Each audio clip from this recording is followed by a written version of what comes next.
Oaxaca, 1972, la boda interrumpida por un asesinato que nadie olvidó. ¿Qué se supone que haces cuando una iglesia llena de testigos, flores e incienso se convierte, en cuestión de segundos, en la escena de un crimen?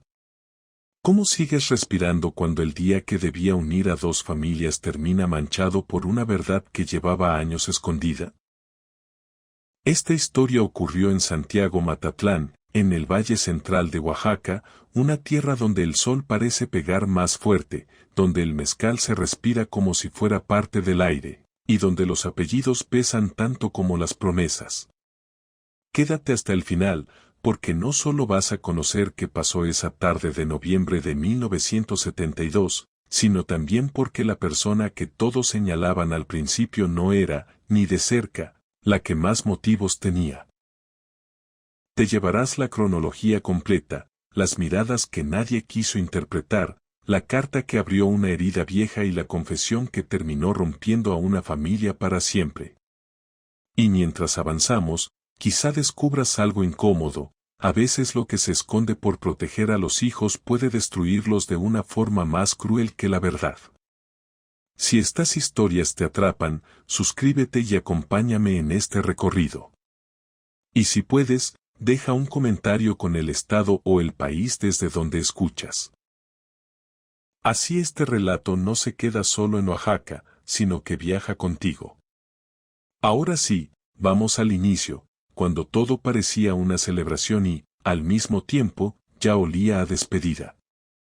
La mañana del 18 de noviembre de 1972 amaneció pesada, como si el calor se hubiera sentado sobre el pueblo desde antes del amanecer.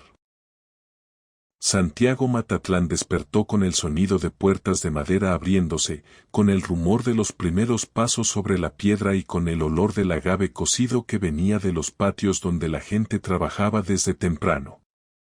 Era sábado, y eso ya traía un ánimo distinto, pero ese día el aire se sentía más cargado, como si el pueblo completo estuviera conteniendo la respiración.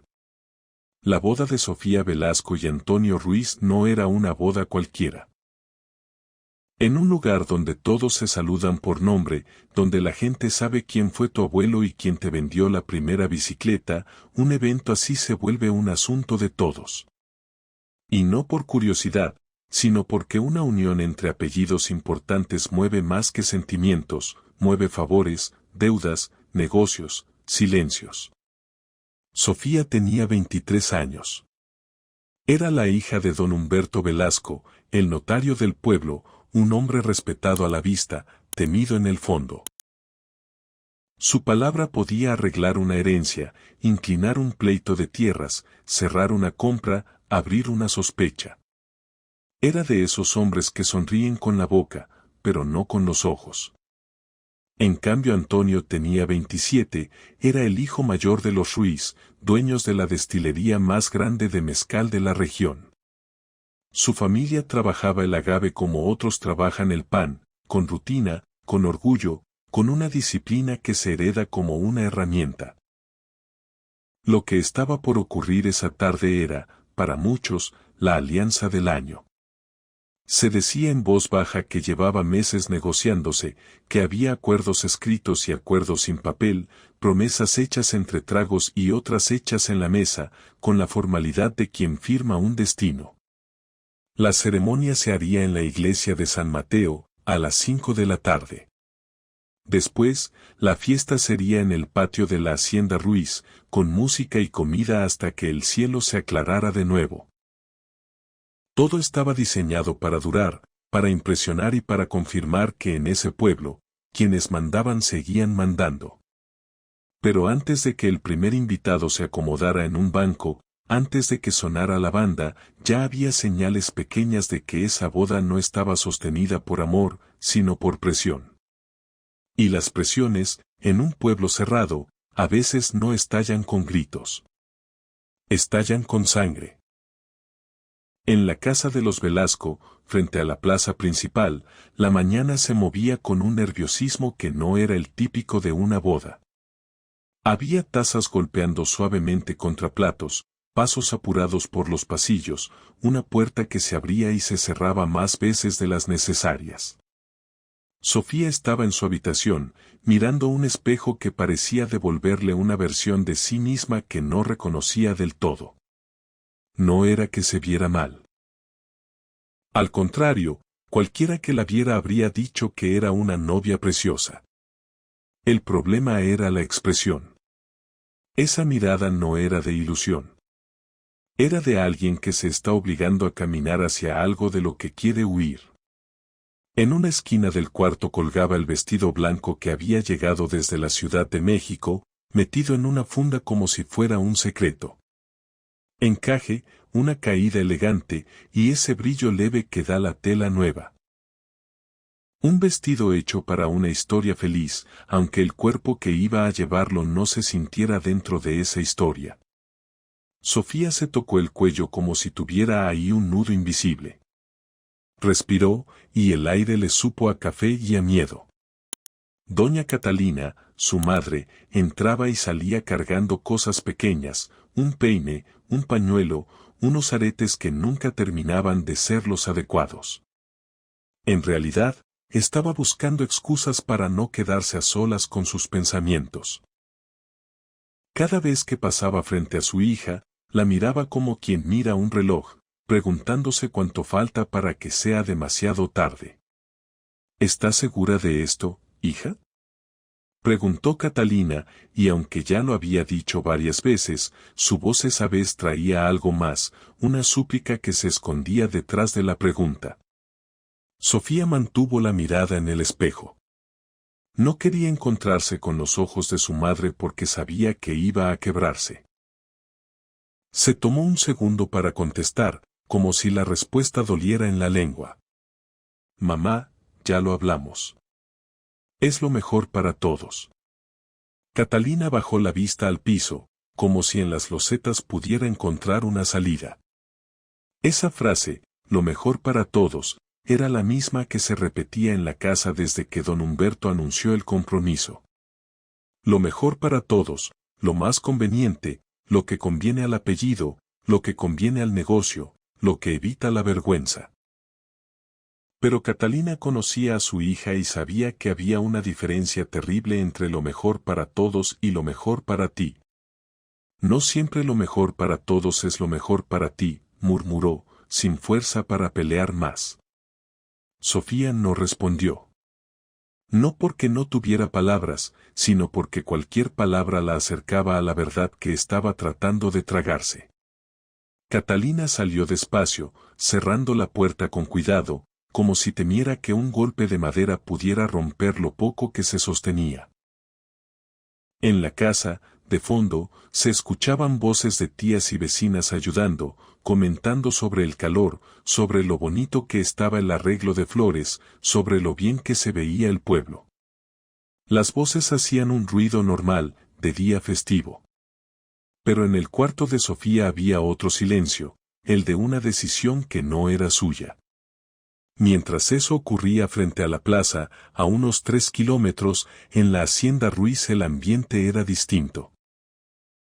Había el mismo movimiento, sí, pero era un movimiento de orgullo, de preparación alegre, de hombres acomodando sillas, mujeres probando salsas, niños corriendo entre los árboles sin imaginar que ese patio iba a volverse, horas después, un lugar donde nadie querría brindar.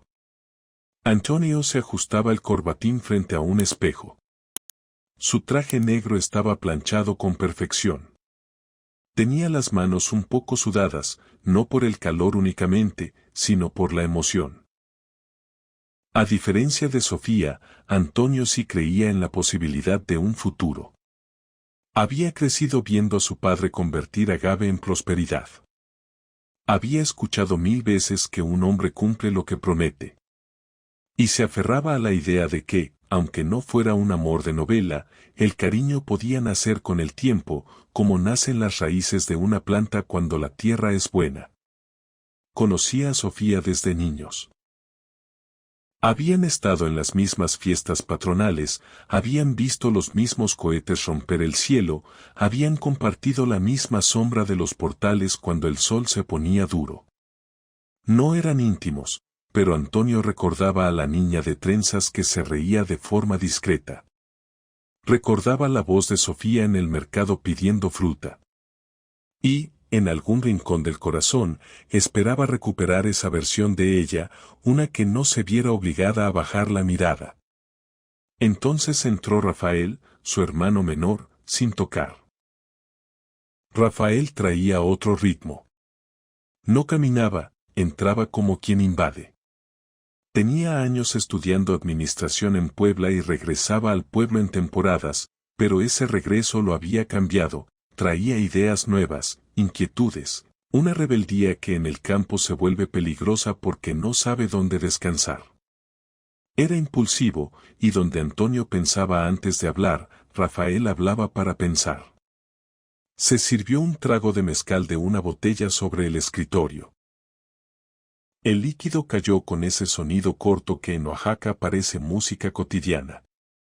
Rafael olió el vaso, tomó un sorbo largo, y miró a Antonio como si le estuviera midiendo la fuerza. ¿Nervioso?, preguntó, con la confianza de quien sabe que la pregunta es un pretexto. Antonio se acomodó el corbatín otra vez, por costumbre, por calmarse. Un poco, admitió. Pero también emocionado. Rafael soltó una risita sin alegría. ¿Emocionado por casarte o por cumplirle a papá? Antonio lo miró, molesto. No le gustaba que Rafael tocara ese tema. Había algo sagrado, aunque fuera negocio. Había un compromiso con la familia. Y Antonio se había criado creyendo que la familia era un deber. Es lo correcto para la familia. Para el negocio. Para todos, dijo, y la palabra todos volvió a aparecer como una sentencia. Rafael giró el vaso entre los dedos, mirando por la ventana hacia los campos de agave que se extendían como un mar quieto. ¿Lo correcto para quién, hermano? ¿Para ti o para papá? Antonio frunció el ceño. No quería ese conflicto a horas de la boda. Tenía demasiadas cosas en la cabeza: confirmar la banda, revisar mesas, supervisar la comida, asegurarse de que el padre Ignacio estuviera listo. Una lista de tareas lo sostenía para no pensar en lo que Rafael estaba sugiriendo. Ya está decidido, cortó Antonio. En 2 horas llega la familia Velasco para el compromiso previo. No hay vuelta atrás. Rafael dejó el vaso sobre la mesa con más fuerza de la necesaria. Siempre hay vuelta atrás, Antonio. Siempre. Solo que hay hombres que se hacen los ciegos para no tomarla. Antonio no contestó.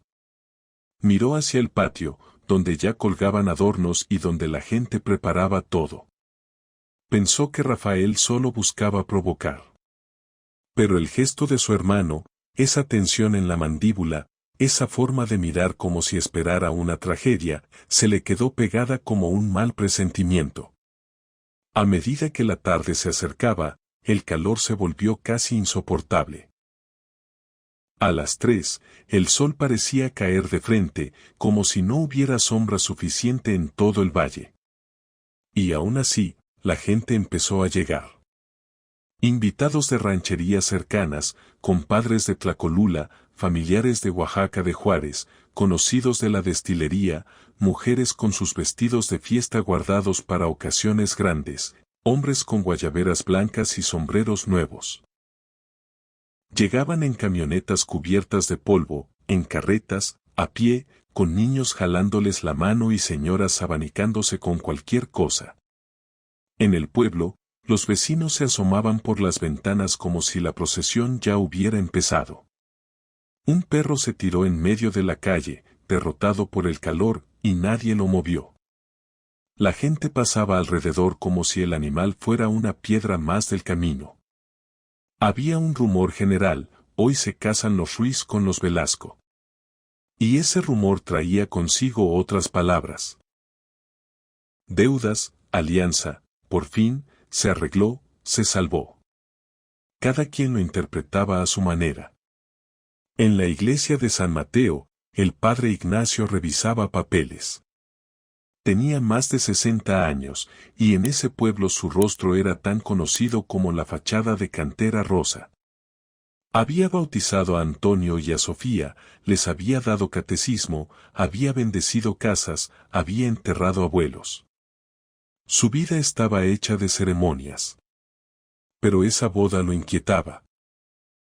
No podía señalar una razón concreta, porque en su oficio aprendió a no acusar sin pruebas, a no hablar de lo que solo es intuición. Y aún así, algo le apretaba el pecho desde días atrás. El padre Ignacio acomodó el misal, revisó la vela grande, ajustó una flor que se había inclinado. Olía a incienso y a cempasúchil. Las flores naranjas, aunque asociadas a otra fecha, eran comunes en arreglos de la zona.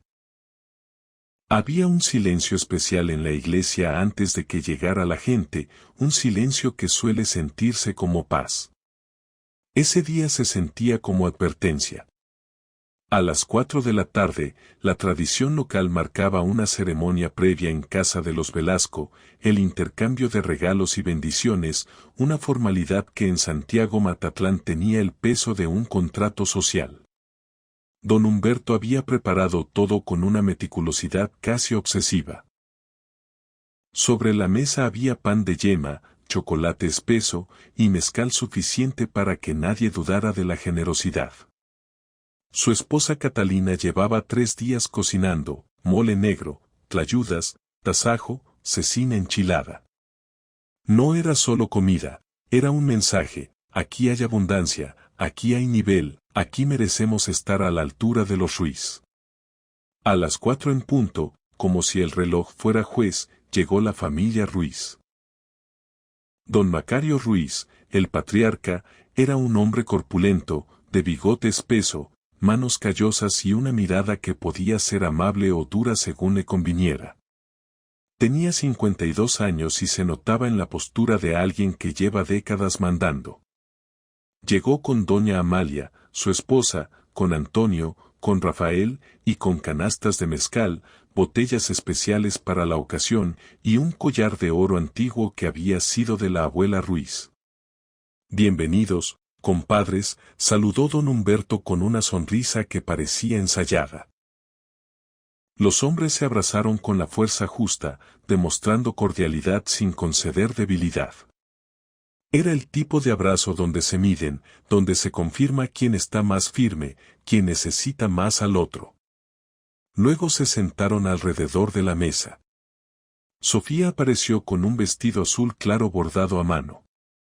No era el vestido de novia, era el de antes, el que se usa para cumplir la tradición. Se sentó junto a Antonio, evitando mirarlo directo, clavando los ojos en el mantel de encaje como si ahí hubiera instrucciones para sobrevivir. Los adultos hablaron de negocios disfrazados de cortesía. Frases como qué bonito está el pueblo, qué bien les va con la destilería, qué orgullo tener una hija así, en realidad significaban: vamos a cerrar esto y nadie se echa para atrás. Don Macario alzó su copa de mezcal. Este matrimonio une lo mejor de ambas familias, dijo. Los Velasco nos dan nombre y prestigio. Nosotros damos prosperidad y futuro. Don Humberto levantó su copa también. Por nuestros hijos y por el futuro de Santiago Matatlán. Todos bebieron. Sofía apenas rozó sus labios con el líquido, como si el mezcal le recordara que ya no tenía voz.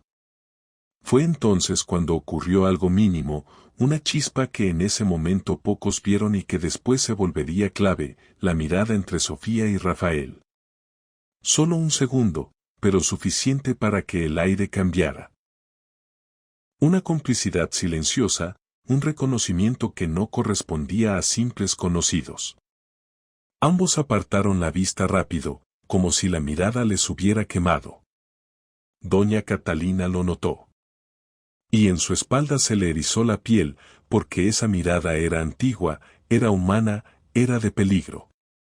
Catalina conocía la historia de las pasiones escondidas. Había vivido lo suficiente para entender que lo que se oculta termina pidiendo su precio. Y en la mesa, entre el pan de yema y el mole, Catalina sintió que ese precio se estaba acercando. La ceremonia previa siguió, regalos, bendiciones, documentos preliminares. Todo correcto, todo formal, todo perfectamente falso. Y cuando terminó, cerca de las 5:30, don Humberto anunció con voz firme: «Es hora». Sofía sintió que las paredes se le venían encima. Aún así, se levantó. Porque en un pueblo así, a veces no te levantas por voluntad, te levantas por miedo a lo que pasa si no lo haces. El cortejo salió de la casa de los Velasco como una procesión que el pueblo completo quería ver. Primero iban los músicos, una banda de viento tocando sones oaxaqueños que sonaban festivos, pero en esa tarde, para quien supiera escuchar, también sonaban apurados, como si estuvieran empujando el tiempo. Seguían madrinas, padrinos, familiares cargando arreglos, y al final Sofía del brazo de su padre, caminando despacio por las calles empedradas. Vecinos salían a mirar, tiraban arroz, aventaban flores de bugambilla, gritaban y vivan los novios, con entusiasmo genuino, sin sospechar el drama que se movía bajo la superficie. La iglesia de San Mateo se alzaba imponente en la plaza principal. Sus muros de cantera rosa brillaban con el sol de la tarde. Las campanas repicaron con fuerza, anunciando la llegada, como si la piedra misma estuviera celebrando. Dentro, los bancos estaban llenos. Había quien llegó temprano para tener buen lugar, para ver de cerca el vestido, para oír las palabras, para sentirse parte del evento. El aire olía a incienso, a flores, a sudor del calor acumulado. Un olor a multitud que en los pueblos se vuelve familiar. Antonio ya esperaba frente al altar. Su traje negro contrastaba con la luz que entraba por las ventanas. Intentaba verse sereno, pero las manos le temblaban ligeramente. Rafael estaba a su lado como testigo principal. Y Rafael no se veía nervioso por la ceremonia, se veía tenso, como si estuviera a punto de tomar una decisión que le quemaba el pecho. Miraba la puerta una y otra vez, esperando a Sofía, pero no con la mirada de un cuñado orgulloso. Con otra mirada, una que se intenta esconder y que por eso se vuelve más evidente. Cuando Sofía apareció en el umbral del brazo de don Humberto, un murmullo recorrió la iglesia. El vestido blanco caía en encaje desde la cintura. El velo largo se arrastraba detrás. Era la imagen perfecta de una boda importante. Pero la gente que la conocía bien notó algo en su rostro, no había luz, no había sonrisa. Había resignación, ese gesto de quien se está despidiendo de sí misma. El padre Ignacio la observó desde el altar y la inquietud que traía desde días atrás creció. Había oficiado bodas por décadas.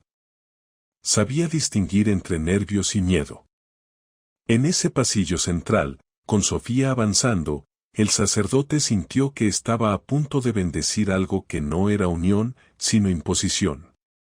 Y cuando un sacramento se convierte en máscara, el alma de la gente se resiente. Los cantos empezaron. La voz del coro se elevó, rebotando en los muros de piedra. Sofía avanzaba con los ojos hacia el suelo. A medio camino alzó la mirada por un instante y se encontró otra vez con Rafael. Esta vez no apartó la vista de inmediato. Fue un intercambio breve, pero cargado. En ese segundo estaba la historia que nadie se atrevía a nombrar. Don Humberto, en cambio, caminaba orgulloso, como quien entrega un trofeo que le va a salvar el prestigio. Al llegar al frente, don Humberto puso la mano de Sofía en la de Antonio. La mano de ella estaba fría, como si su cuerpo supiera que no quería estar ahí. «Cuídala bien, muchacho», dijo el notario con voz alta, para que lo escucharan los primeros bancos. «Con mi vida», respondió Antonio, sincero, tomando la mano de Sofía con cuidado. Él creía cada palabra. El padre Ignacio abrió el misal y empezó con las palabras rituales. Habló del amor, de la paciencia, de la familia. Habló de la promesa de caminar juntos. Pero cada frase parecía chocar con una realidad distinta. Los ojos de Sofía no respondían a esas palabras, y la mirada de Rafael parecía pedir perdón antes de que ocurriera lo inevitable. En los bancos traseros, un movimiento llamó la atención. Un hombre de unos 40 años entró agitado. Era Ernesto Carranza, encargado de la destilería de los Ruiz. Llegó con el rostro pálido, el paso rápido, como si hubiera corrido. Se deslizó en un banco sin saludar a nadie. Miraba al altar con una expresión de angustia. Había quienes lo conocían. Y pensaron, algo trae. En una boda, cuando alguien llega así, el rumor nace en segundos. Llegó el momento de la fórmula tradicional, esa pregunta que en las películas suele detener la boda. Si alguien conoce algún impedimento por el cual estos dos no deban unirse en matrimonio, dijo el padre Ignacio, intentando mantener la voz firme, que hable ahora o calle para siempre. El silencio fue denso, casi palpable. Nadie respiraba. En ese silencio, el pueblo entero, sin saberlo, estaba sosteniendo secretos ajenos. Sofía apretó los dedos. Antonio miró de reojo a su hermano, sin comprender por qué Rafael parecía listo para dar un paso. Entonces Rafael avanzó. Un paso. 2. Y la iglesia entera volteó hacia él como si la historia cambiara de carril de golpe. Padre, yo. No alcanzó a terminar. Un grito cortó el aire como un cuchillo, un grito que no venía del altar sino de una puerta lateral. Está muerto. Don Macario está muerto. Era la voz de una mujer fuera de sí. Cuando la gente giró, la vio, doña Amalia, madre de Antonio y Rafael, entrando corriendo con los ojos abiertos por el horror, el vestido manchado, el rostro descompuesto. Parecía no sentir el calor ni las miradas.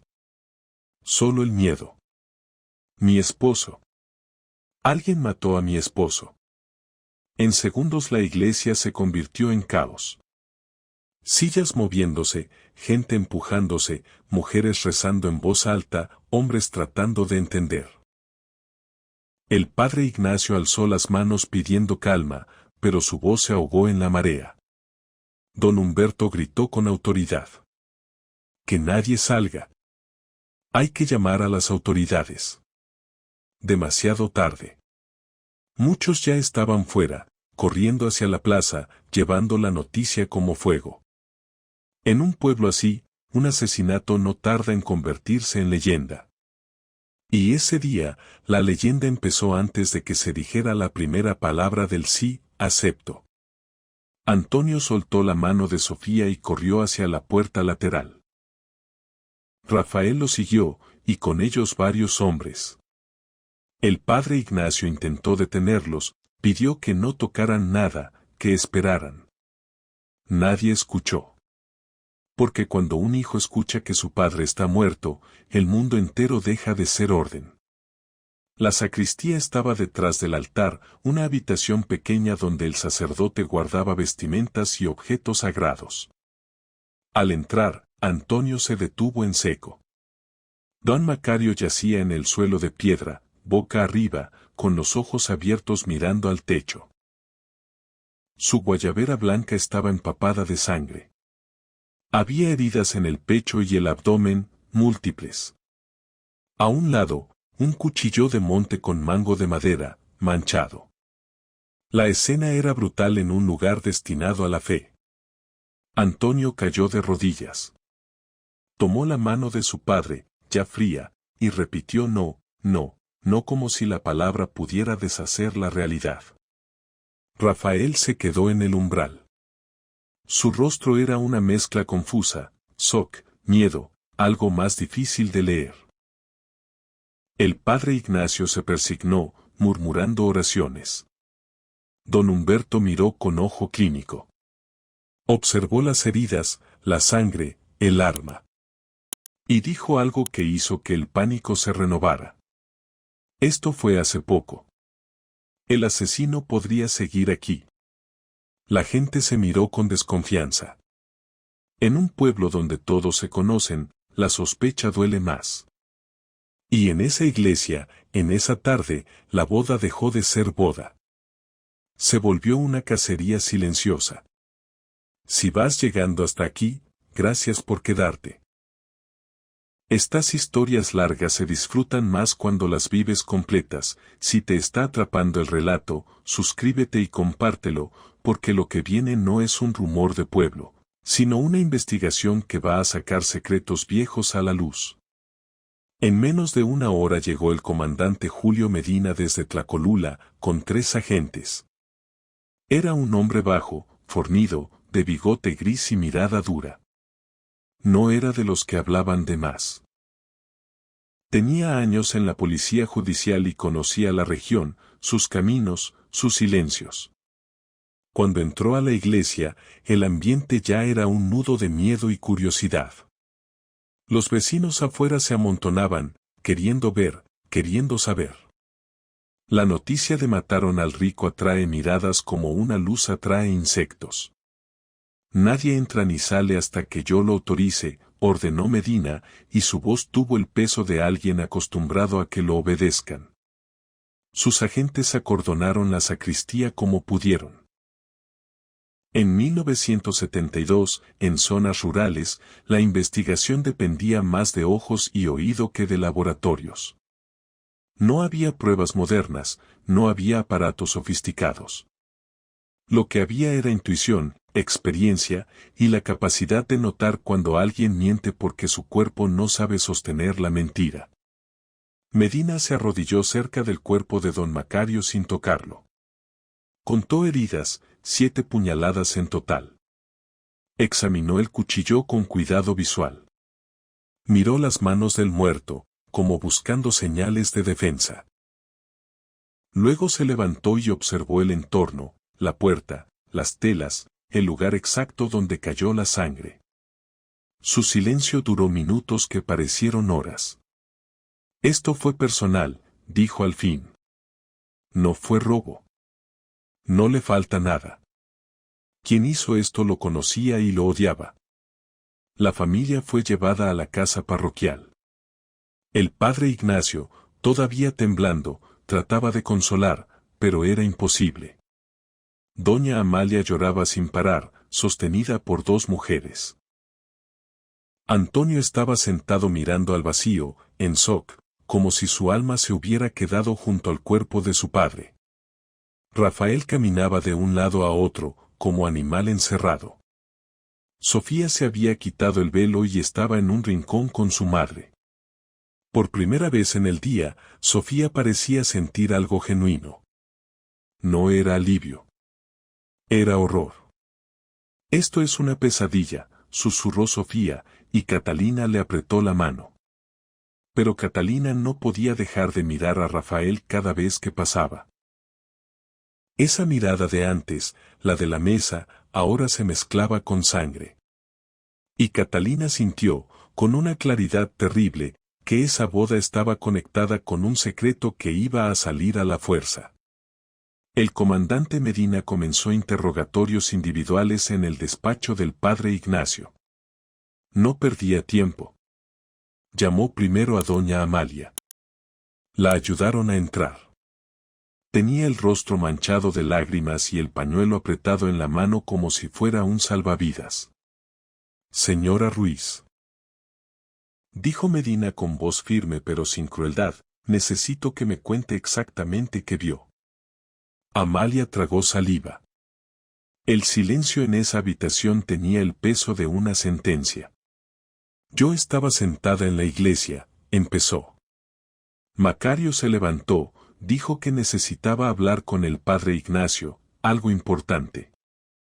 Pasaron, no sé, 10, 15 minutos. No regresaba. Me preocupé. Fui a buscarlo. Abrí la puerta de la sacristía y, y estaba ahí. En el suelo. Sangre por todos lados. Grité, no sé qué hice después. ¿A qué hora fue eso? Interrumpió Medina, anotando. Serían 6:10, quizá, respondió ella, y su voz tembló. ¿Vio a alguien más? ¿Escuchó algo? Amalia negó con la cabeza. Había mucha gente, mucho ruido. No escuché nada extraño. Medina la dejó salir y llamó al padre Ignacio. El sacerdote entró con paso lento. Su rostro mostraba una mezcla de tristeza y culpa, como si la muerte en su iglesia fuera también una falla de su fe. Padre, ¿cuándo fue la última vez que vio a don Macario con vida? Lo vi llegar con su familia alrededor de las 5:15, respondió Ignacio. Se sentó en un banco con su esposa. Yo estaba con los preparativos, no le presté mucha atención después. ¿Quién tenía acceso a la sacristía? Ignacio suspiró. En una boda, cualquiera entra y sale. No hay cerradura. La gente busca al sacerdote, usa el baño, trae cosas. ¿Notó tensión entre invitados? ¿Algo raro? El padre vaciló. Como confesor guardaba secretos que no podía repetir. Pero había otra clase de secretos, esos que se ven sin que nadie los diga. Bajó la mirada, luego la levantó con decisión. Comandante, yo sentí inquietud desde el principio. Los novios no se ven enamorados. Y durante la ceremonia previa, noté miradas entre Sofía y Rafael. Miradas que no me parecen apropiadas. Medina alzó la vista de inmediato. Esa frase cambió el centro de la investigación. ¿Qué tipo de miradas? De complicidad. De familiaridad. He visto muchas bodas. Y sé cuando hay un vínculo que no debería estar ahí. Medina llamó a Rafael.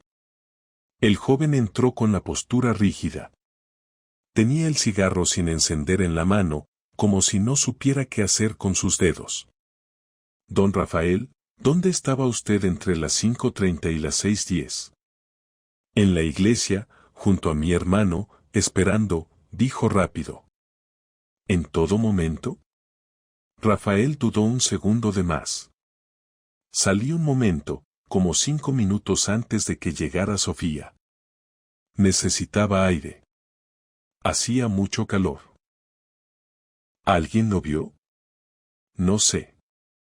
Había mucha gente. Salí por la puerta lateral, caminé en el atrio. Medina escribió. Luego levantó la mirada. La misma puerta que da hacia la sacristía. Rafael apretó la mandíbula. Comandante, si está insinuando. No insinúo, establezco hechos. Dígame, ¿qué relación tiene con la novia? La conozco desde niños. Es la prometida de mi hermano. Nada más. Medina no se movió. Lo miró como se mira a alguien que está sosteniendo una mentira con esfuerzo. El padre Ignacio vio familiaridad entre ustedes. Rafael soltó una frase que sonó más a defensa que a respuesta. El padre ve pecado hasta en su sombra. Sofía y yo somos amigos, eso es todo. Medina llamó entonces a Sofía. La joven entró con el vestido arrugado, el velo doblado en las manos, los ojos hinchados. Se sentó intentando mantener la compostura, pero su respiración estaba acelerada. Señorita Velasco, dijo Medina, necesito honestidad. ¿Qué relación tiene con Rafael Ruiz? Sofía palideció. Miró la puerta como si quisiera que su madre la rescatara. Somos conocidos. Crecimos aquí. Nada más.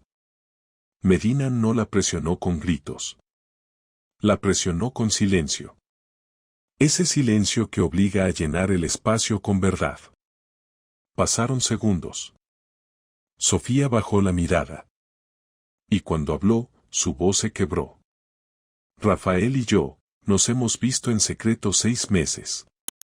Desde que él regresó de Puebla. Nos encontramos en el mercado. Empezamos a hablar, y luego. Las lágrimas le cayeron sin pedir permiso. ¿Están enamorados? Preguntó Medina, sin juicio, solo directo. Sofía sintió, casi imperceptible. Sí. Pero mi padre ya había arreglado mi compromiso con Antonio. No teníamos opción. Medina anotó. Luego preguntó algo que parecía simple pero llevaba veneno. ¿Don Macario sabía de su relación? Sofía negó. No lo creo. Fuimos cuidadosos. Aunque. Dudó. Y esa duda llamó la atención. Hace 3 días vi a don Macario discutiendo con Ernesto Carranza, dijo. Estaban hablando en voz baja, pero escuché mi nombre. Cuando me vieron, se callaron de inmediato. Medina levantó la cabeza. Ernesto ya estaba en la lista, pero ahora tenía una razón nueva para estarlo. Por último, llamó a Antonio. El joven entró con los ojos rojos. Se sentó como si se hubiera quedado sin energía. Don Antonio, lamento su pérdida. ¿Su padre recibió amenazas? ¿Tenía enemigos? Antonio negó, confundido. Era un hombre respetado. Sí, tenía competencia, pero nada así. El negocio va bien. Esta boda era para crecer, no por dinero. Medina lo miró fijo y soltó la pregunta que podía romperlo. ¿Sabía usted que su hermano y su prometida tenían una relación? Antonio se quedó helado. Parpadeó varias veces, como si no entendiera el idioma. ¿Qué? No, eso es imposible. No terminó la frase. Se levantó bruscamente, tiró la silla, y salió del despacho dando un portazo. En el pasillo se escuchó su respiración agitada. En la casa parroquial, todos se quedaron mirando el suelo. La tragedia estaba empezando a cambiar de forma, ya no era solo un asesinato. Era una red de engaños que iba a estallar sobre el pueblo entero. Antonio salió al patio trasero de la iglesia buscando aire como quien busca agua. Afuera, la tarde comenzaba a caer. El cielo se teñía de tonos naranjas y morados, y por un momento parecía un paisaje hermoso, casi injusto frente a lo que estaba ocurriendo. En el patio, lejos de las miradas curiosas, Rafael fumaba. Su mano temblaba ligeramente, aunque intentaba ocultarlo. El humo subía despacio, mezclándose con el olor de la tierra caliente. Es verdad, dijo Antonio, y su voz sonaba rota. Tú y Sofía. Rafael no se giró de inmediato. Dio una calada larga, como si así pudiera ganar tiempo. Sí, contestó al fin. Antonio sintió que el piso se movía. ¿Cuánto tiempo? 6 meses. Antonio se lanzó contra él sin pensarlo. Lo empujó contra una pared de adobe. Le dio un golpe que sonó hueco. Rafael no se defendió al principio. Parecía aceptar el castigo. Antonio gritó con rabia, pero también con dolor. Iba a casarme con ella hoy. Hoy. ¿Y tú? ¿Y tú, Rafael? Rafael lo sostuvo por las muñecas para que no siguiera golpeándolo. Antonio, escúchame. No lo planeamos. Simplemente pasó. Nos enamoramos. Y cuando nos dimos cuenta, ya era tarde. ¿Y no se les ocurrió decirme? La voz de Antonio se quebró. ¿No se les ocurrió tenerme un poco de respeto? Rafael tragó saliva. ¿Para qué? ¿Para qué papá te desheredara por perder la alianza? ¿Para qué don Humberto destruyera a Sofía? No teníamos salida. Antonio lo soltó y retrocedió con asco, como si el contacto lo contaminara. Eres un cobarde, susurró. Los dos lo son. Tienes razón, admitió Rafael con amargura. Pero eso no cambia nada. Antonio lo miró como si viera a un extraño. En su cabeza se mezclaban la imagen de su padre muerto, la imagen de Sofía bajando la mirada, la confesión de su hermano. La pregunta que le salió fue una que a muchos les habría dado vergüenza decir en voz alta, pero Antonio ya estaba demasiado roto para cuidar palabras. ¿Lo mataste tú?, preguntó. ¿Mataste a papá para detener la boda? Rafael lo miró con dolor, pero también con indignación. ¿Cómo puedes pensar eso? Era nuestro padre. ¿Tienes motivo?, insistió Antonio. Y estabas fuera de la iglesia cuando ocurrió. Salí a fumar, nada más. Cuando volví, el padre iba a empezar, dijo Rafael, y su voz tembló de rabia. Yo no lo maté. Antonio apretó la mandíbula. ¿Alguien te vio? Rafael guardó silencio. Y ese silencio, aunque no era confesión, era gasolina para la sospecha. En un caso así, una coartada débil es una condena social. Mientras los hermanos se destrozaban afuera, el comandante Medina interrogaba a Ernesto Carranza en el despacho. Ernesto era un hombre nervioso por naturaleza, pero esa noche estaba al borde del colapso. Se retorcía las manos, evitaba la mirada del comandante y su voz se quebraba con facilidad. Don Ernesto, dijo Medina, se le vio llegar tarde a la ceremonia, alterado. ¿Por qué? Tuve problemas en la destilería, respondió Ernesto. Una cuba tenía fuga, tuve que arreglarla. ¿A qué hora llegó usted a la iglesia? Ernesto se acomodó en la silla, incómodo. Como, 5:50, quizá. Muy justo. La ceremonia iba a empezar a las 6. ¿Por qué tan justo?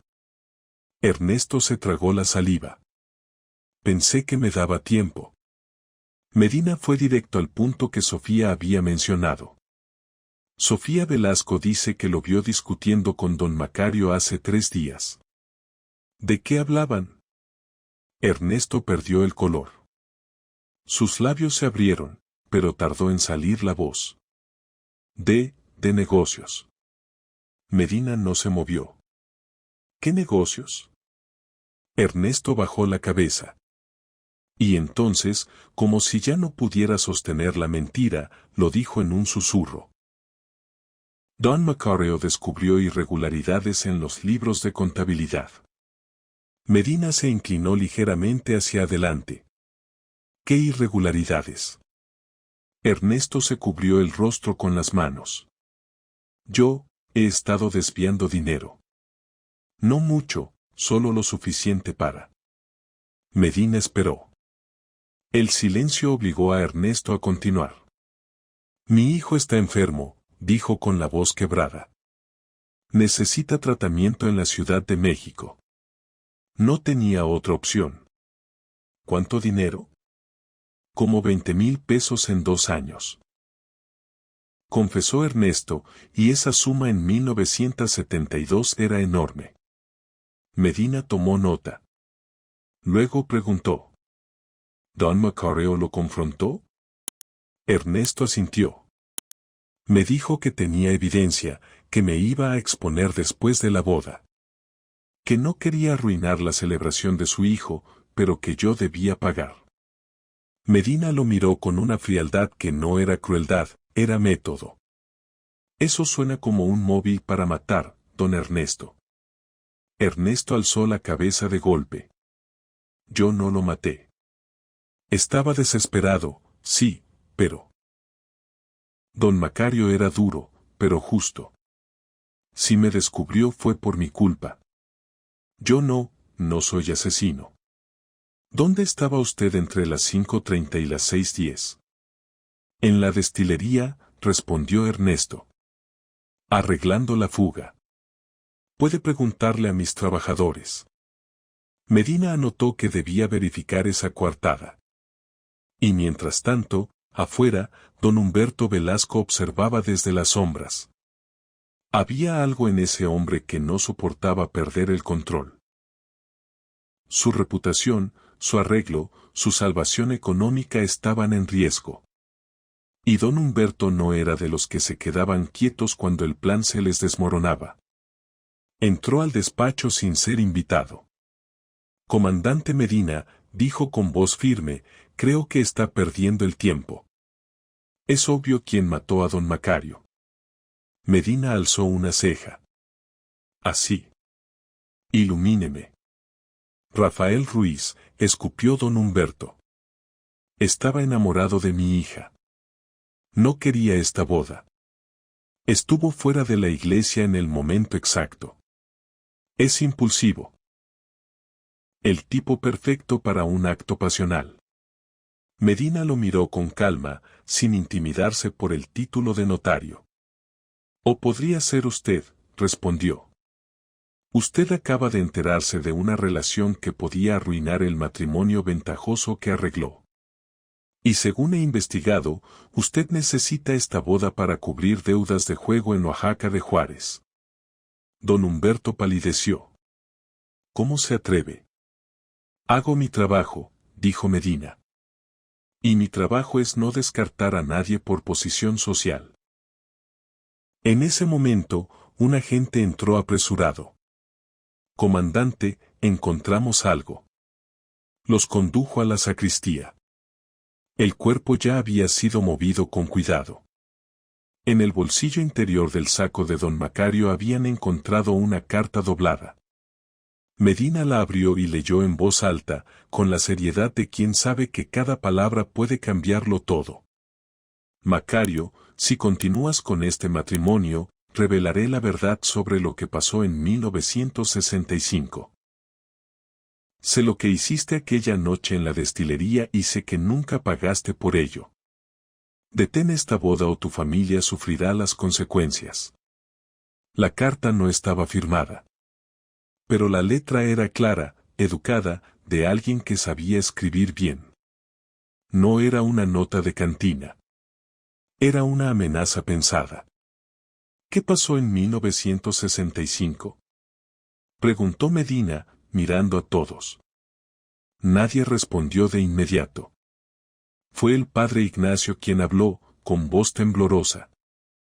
En 1965 hubo un incendio en la destilería de los Ruiz. Murió un trabajador. Se dijo que fue accidente. Doña Amalia, desde la puerta, como si esas palabras le abrieran una herida antigua, completó con voz quebrada. No fue un accidente.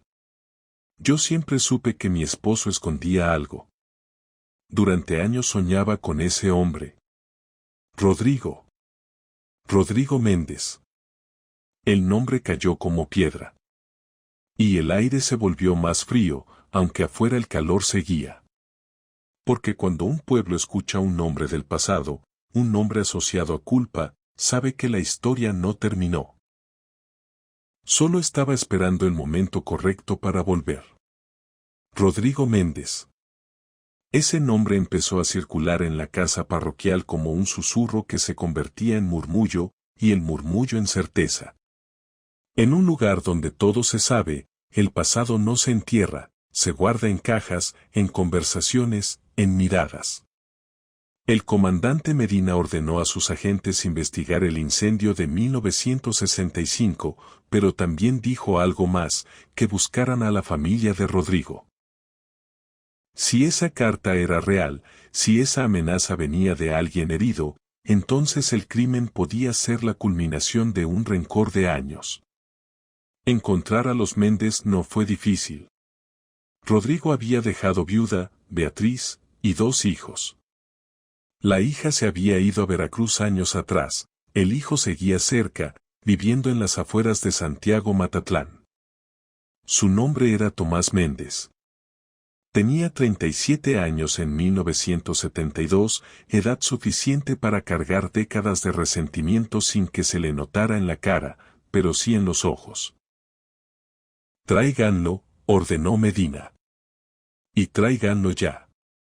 Mientras esperaban, el Padre Ignacio explicó lo que recordaba de aquella noche de 1965. Habló despacio, como quien no quiere despertar un monstruo. Fue en octubre, durante las fiestas del pueblo, dijo. Había música, mezcal, como siempre. Se vio humo en la destilería en la madrugada. Cuando llegaron a apagarlo, Rodrigo ya estaba muerto. Don Macario dijo que se fue a casa antes, dejó a Rodrigo solo. Nadie lo cuestionó. Era el dueño. Y Rodrigo tenía fama de beber demasiado. ¿Usted duda de esa versión?, preguntó Medina. Ignacio suspiró. Rodrigo vino a confesarse 2 días antes de morir. Me dijo que había descubierto algo terrible sobre Macario. Algo que podía destruirlo. Me pidió consejo. Yo le dije que la verdad debe salir, pero que fuera cuidadoso. ¿Le dijo qué era? No con detalles.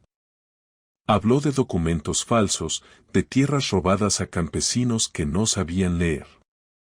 Habló de abuso. Y en su voz había miedo, comandante. Miedo real.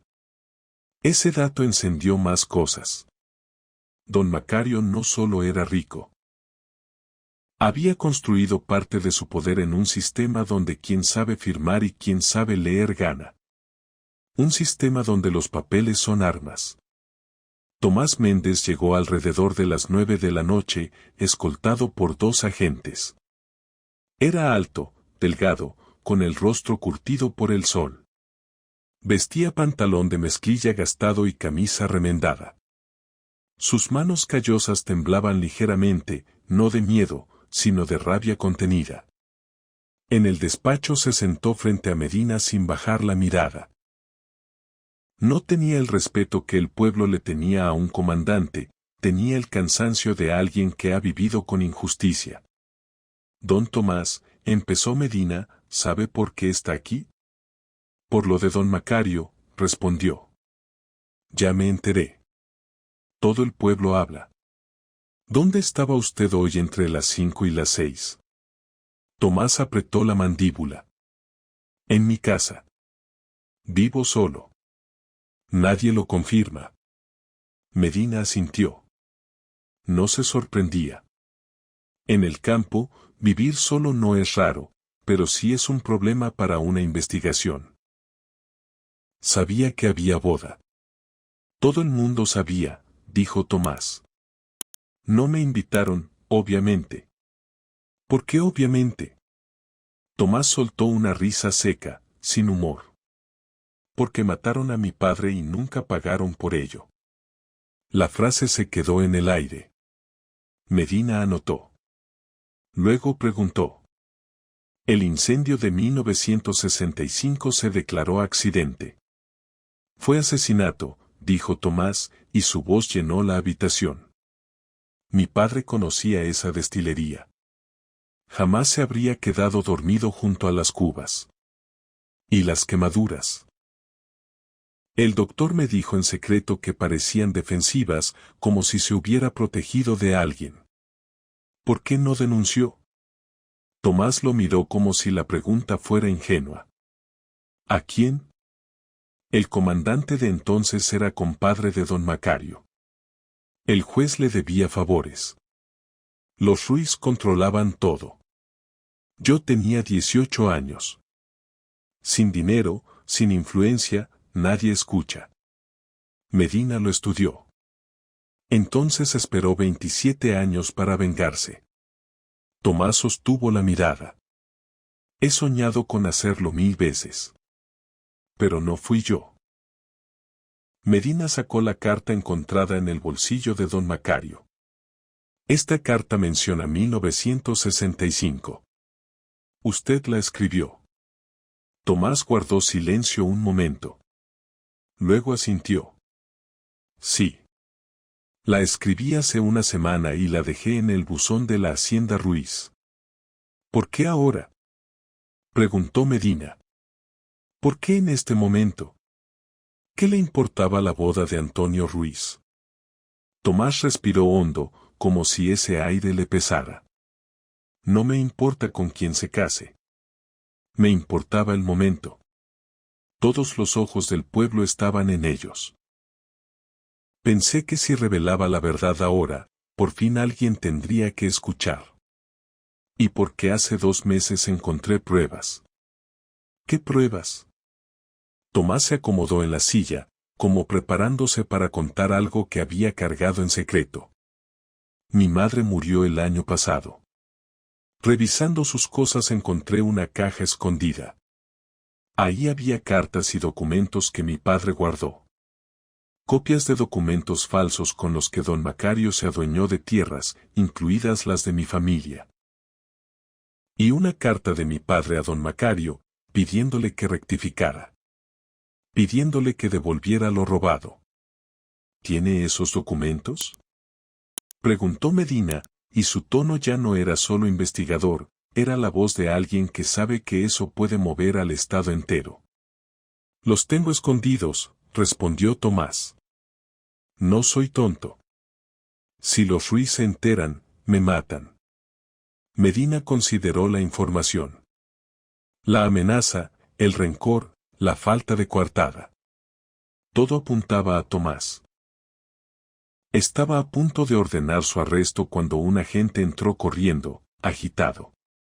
Comandante, tiene que ver esto. Volvieron a la sacristía.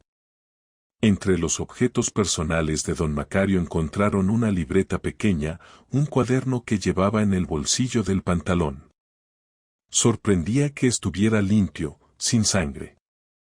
Medina lo abrió y comenzó a leer. Eran entradas breves, como un diario. La última estaba fechada ese mismo día, 18 de noviembre de 1972, a las 3 de la tarde. Medina leyó en voz alta, y cada frase parecía apretar el cuello de quienes escuchaban. Hoy se casa Antonio. Debería sentir alegría, pero siento peso. Ernesto me suplicó esta mañana. No lo perdoné. Un hombre paga por sus errores, pero yo también cometí errores imperdonables. El fantasma de Rodrigo no me deja. Cada botella que sale de esta destilería está manchada.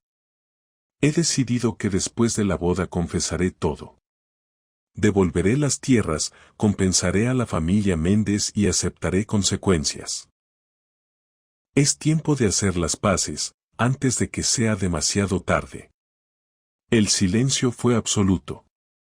La libreta cambiaba el sentido del caso. Si don Macario iba a confesar voluntariamente, ¿para qué matarlo? ¿Qué sentido tenía la venganza si el hombre estaba a punto de hacer justicia con sus propias manos? Medina cerró el cuaderno lentamente. Esto cambia todo, murmuró. Si iba a confesar, entonces Tomás no tenía necesidad de matarlo. Don Humberto, siempre listo para empujar la culpa hacia donde le conviene, intervino.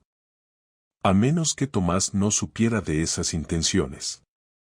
El rencor acumulado, pudo actuar impulsivamente. Pero antes de que Medina respondiera, una voz se escuchó desde atrás, firme, cargada de algo que sonaba a certeza amarga. ¿O alguien más tenía razones para querer a mi padre muerto precisamente porque iba a confesar? Era Rafael. Todos se giraron. Rafael continuó, mirando a cada uno como si les estuviera poniendo un espejo enfrente. Si papá confesaba, la fortuna estaría en riesgo. Las tierras tendrían que devolverse. Habría demandas. Quizá cárcel. Todo lo que nuestra familia ha construido se vendría abajo. Piénsenlo. Él iba a hacerlo después de la boda. Eso significa que alguien que escuchó esa intención pudo decidir que no podía permitirlo. Don Humberto lo miró con incredulidad. ¿Estás sugiriendo que alguien de tu propia casa lo mató? Rafael bajó la vista un segundo. Estoy sugiriendo que no miremos solo a los sospechosos obvios. Mi padre tenía muchos enemigos. Algunos afuera, y quizá alguno más cerca de lo que queremos aceptar. Esa idea dejó un sabor amargo. Porque cuando el enemigo está dentro de la familia, no hay policía que arregle el daño. El daño se queda para siempre. La investigación continuó hasta altas horas de la noche. El pueblo, afuera, no dormía. En las casas se hablaba en susurros. En las ventanas se veían luces prendidas. Los perros ladraban más de lo normal, como si percibieran la tensión humana. La boda ya era un tema que se extendía a cada esquina. Mataron al papá del novio, dicen que fue el hermano, dicen que fue el campesino, dicen que fue el notario. En un pueblo pequeño, las teorías nacen más rápido que las pruebas.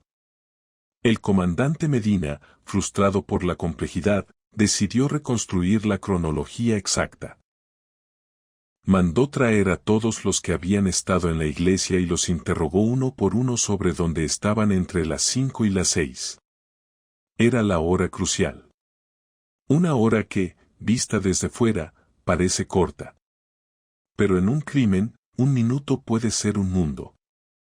Poco a poco, se armó un cuadro fragmentado. Don Macario llegó a las 5:15. Se sentó con doña Amalia en un banco delantero. Permaneció ahí hasta alrededor de las 5:40, cuando se levantó diciendo que debía hablar con el padre Ignacio. Testigos lo vieron caminar hacia la parte trasera. El padre Ignacio, sin embargo, declaró que él no lo vio después, porque estaba preparando vestimentas y elementos litúrgicos. Rafael admitió haber salido alrededor de las 5:45, regresando cerca de las 5:55. Nadie, o casi nadie, podía afirmar haberlo visto afuera. En una boda, todos miran hacia el frente, no hacia el atrio. Ernesto Carranza insistía que estaba en la destilería hasta las 5:40 arreglando la fuga, y que 3 trabajadores lo confirmaban. Tomás no tenía coartada. Don Humberto admitió haber salido a fumar alrededor de las 5:30, unos 10 minutos, nervioso por la boda de su hija. Demasiadas piezas sin encajar. Medina pidió revisar el arma con más detalle. El cuchillo de monte era común, usado para trabajo agrícola y doméstico. No tenía marcas evidentes. Pero bajo una luz más fuerte, uno de los agentes notó una inicial tallada casi invisible en la base del mango. Una R pequeña, simple. En un pueblo con apellidos como Ruiz, Rodríguez, Ramírez, esa letra podía ser de cualquiera. Pero en una investigación, una letra es una puerta. ¿R de Rodrigo?, sugirió alguien. O de Rafael, metió don Humberto, rápido, sin perder oportunidad. O de Ruiz, o de cualquiera, cortó Medina. No me sirve si no sabemos de quién es. Medina llevó a Rafael aparte. Esta vez sin suavidad. Era la presión de quien sabe que, en ese punto, Padre Ignacio explicó lo que recordaba de aquella noche de 1965. Habló despacio, como quien no quiere despertar un monstruo. Fue en octubre, durante las fiestas del pueblo, dijo. Había música, mezcal, como siempre. Se vio humo en la destilería en la madrugada. Cuando llegaron a apagarlo, Rodrigo ya estaba muerto. Don Macario dijo que se fue a casa antes, dejó a Rodrigo solo. Nadie lo cuestionó. Era el dueño. Y Rodrigo tenía fama de beber demasiado. ¿Usted duda de esa versión?, preguntó Medina. Ignacio suspiró. Rodrigo vino a confesarse 2 días antes de morir. Me dijo que había descubierto algo terrible sobre Macario. Algo que podía destruirlo. Me pidió consejo. Yo le dije que la verdad debe salir, pero que fuera cuidadoso. ¿Le dijo qué era? No con detalles. Habló de documentos falsos, de tierras robadas a campesinos que no sabían leer. Habló de abuso. Y en su voz había miedo, comandante. Miedo real. Ese dato encendió más cosas. Don Macario no solo era rico. Había construido parte de su poder en un sistema donde quien sabe firmar y quien sabe leer gana. Un sistema donde los papeles son armas. Tomás Méndez llegó alrededor de las 9 de la noche, escoltado por 2 agentes. Era alto, delgado, con el rostro curtido por el sol. Vestía pantalón de mezclilla gastado y camisa remendada. Sus manos callosas temblaban ligeramente, no de miedo, sino de rabia contenida. En el despacho se sentó frente a Medina sin bajar la mirada. No tenía el respeto que el pueblo le tenía a un comandante, tenía el cansancio de alguien que ha vivido con injusticia. Don Tomás, empezó Medina, ¿sabe por qué está aquí? Por lo de don Macario, respondió. Ya me enteré. Todo el pueblo habla. ¿Dónde estaba usted hoy entre las 5 y las 6? Tomás apretó la mandíbula. En mi casa. Vivo solo. Nadie lo confirma. Medina asintió. No se sorprendía. En el campo, vivir solo no es raro, pero sí es un problema para una investigación. Sabía que había boda. Todo el mundo sabía, dijo Tomás. No me invitaron, obviamente. ¿Por qué obviamente? Tomás soltó una risa seca, sin humor. Porque mataron a mi padre y nunca pagaron por ello. La frase se quedó en el aire. Medina anotó. Luego preguntó. El incendio de 1965 se declaró accidente. Fue asesinato, dijo Tomás, y su voz llenó la habitación. Mi padre conocía esa destilería. Jamás se habría quedado dormido junto a las cubas.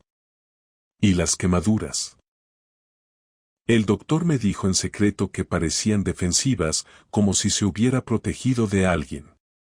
¿Por qué no denunció? Tomás lo miró como si la pregunta fuera ingenua. ¿A quién? El comandante de entonces era compadre de don Macario. El juez le debía favores. Los Ruiz controlaban todo. Yo tenía 18 años. Sin dinero, sin influencia, nadie escucha.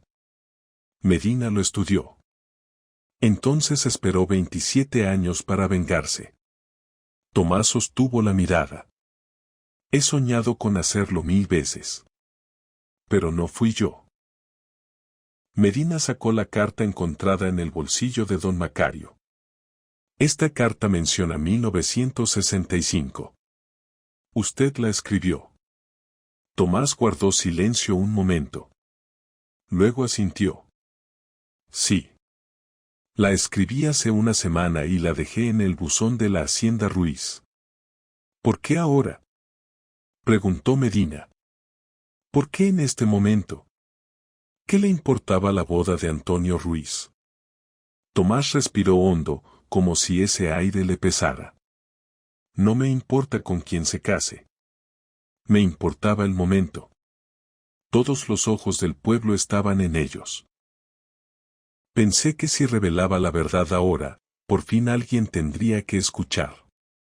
Y porque hace 2 meses encontré pruebas. ¿Qué pruebas? Tomás se acomodó en la silla, como preparándose para contar algo que había cargado en secreto. Mi madre murió el año pasado. Revisando sus cosas encontré una caja escondida. Ahí había cartas y documentos que mi padre guardó. Copias de documentos falsos con los que don Macario se adueñó de tierras, incluidas las de mi familia. Y una carta de mi padre a don Macario, pidiéndole que rectificara. Pidiéndole que devolviera lo robado. ¿Tiene esos documentos? Preguntó Medina, y su tono ya no era solo investigador, era la voz de alguien que sabe que eso puede mover al Estado entero. Los tengo escondidos, respondió Tomás. No soy tonto. Si los Ruiz se enteran, me matan. Medina consideró la información. La amenaza, el rencor, la falta de coartada. Todo apuntaba a Tomás. Estaba a punto de ordenar su arresto cuando un agente entró corriendo, agitado. Comandante, tiene que ver esto. Volvieron a la sacristía.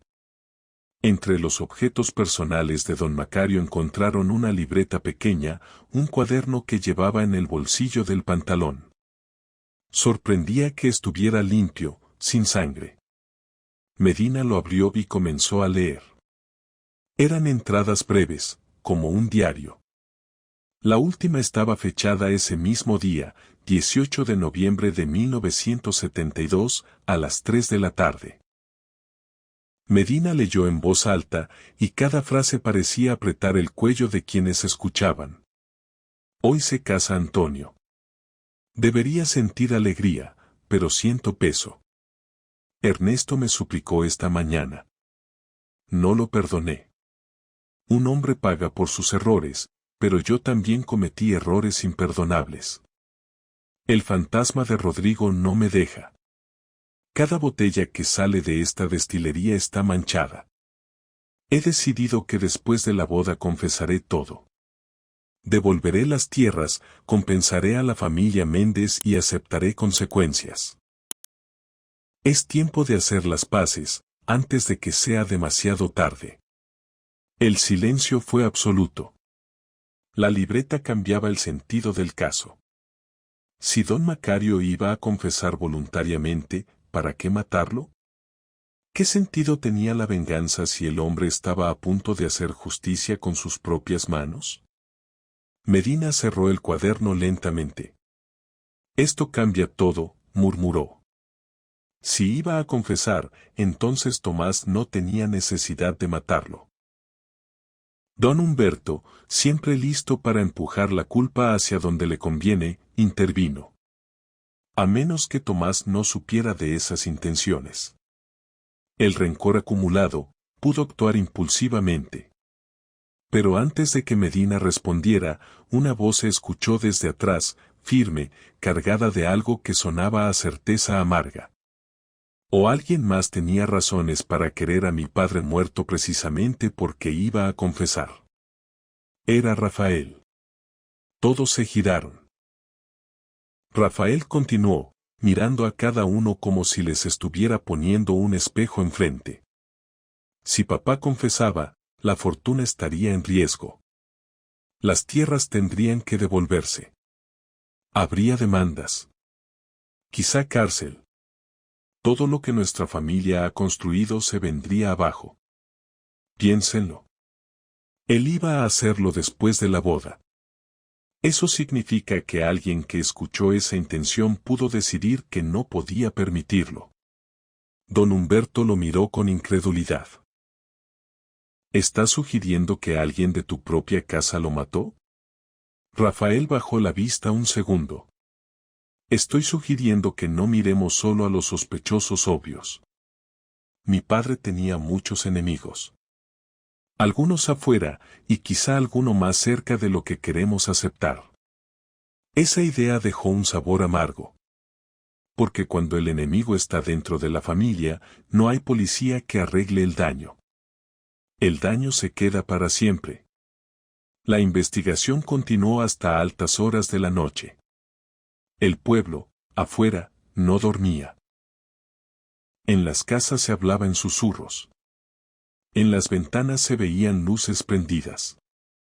Los perros ladraban más de lo normal, como si percibieran la tensión humana. La boda ya era un tema que se extendía a cada esquina. Mataron al papá del novio, dicen que fue el hermano, dicen que fue el campesino, dicen que fue el notario. En un pueblo pequeño, las teorías nacen más rápido que las pruebas. El comandante Medina, frustrado por la complejidad, decidió reconstruir la cronología exacta. Mandó traer a todos los que habían estado en la iglesia y los interrogó uno por uno sobre dónde estaban entre las 5 y las 6. Era la hora crucial. Una hora que, vista desde fuera, parece corta. Pero en un crimen, un minuto puede ser un mundo. Poco a poco, se armó un cuadro fragmentado. Don Macario llegó a las 5:15. Se sentó con doña Amalia en un banco delantero. Permaneció ahí hasta alrededor de las 5:40, cuando se levantó diciendo que debía hablar con el padre Ignacio. Testigos lo vieron caminar hacia la parte trasera. El padre Ignacio, sin embargo, declaró que él no lo vio después, porque estaba preparando vestimentas y elementos litúrgicos. Rafael admitió haber salido alrededor de las 5:45, regresando cerca de las 5:55. Nadie, o casi nadie, podía afirmar haberlo visto afuera. En una boda, todos miran hacia el frente, no hacia el atrio. Ernesto Carranza insistía que estaba en la destilería hasta las 5:40 arreglando la fuga y que 3 trabajadores lo confirmaban. Tomás no tenía coartada. Don Humberto admitió haber salido a fumar alrededor de las 5:30, unos 10 minutos, nervioso por la boda de su hija. Demasiadas piezas sin encajar. Medina pidió revisar el arma con más detalle. El cuchillo de monte era común, usado para trabajo agrícola y doméstico. No tenía marcas evidentes. Pero bajo una luz más fuerte, uno de los agentes notó una inicial tallada casi invisible en la base del mango. Una R pequeña, simple.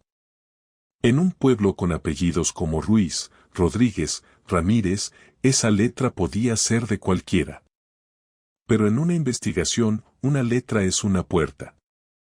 ¿R de Rodrigo?, sugirió alguien.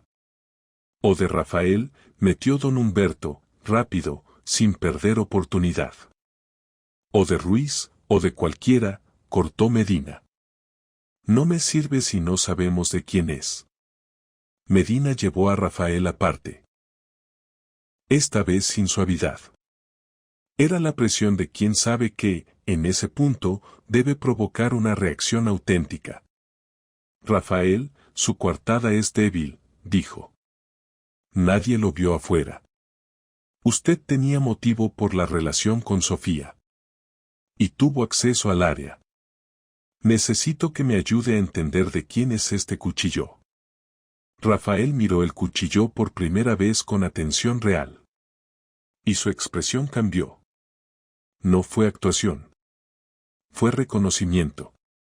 Este cuchillo, susurró. Lo reconozco. Medina se inclinó. Explíquese. Es de la destilería, dijo Rafael. Lo usábamos para abrir las piñas de agave. Desapareció hace meses. Medina frunció el ceño. ¿Quién tenía acceso? Rafael soltó una lista que era, a la vez, útil y desesperante. Todos, los trabajadores, Ernesto, los jornaleros, disfrute historias contadas con respeto y con detalle. Y si quieres escuchar más historias de bodas malditas en México, suscríbete para no perderte la próxima. A veces, el verdadero terror no está en lo sobrenatural, sino en lo que una persona común es capaz de hacer cuando cree que no hay otra salida. Y en Santiago Matatlán, Oaxaca, en noviembre de 1972, esa verdad quedó escrita donde nadie quería verla, bajo el techo de la casa de Dios.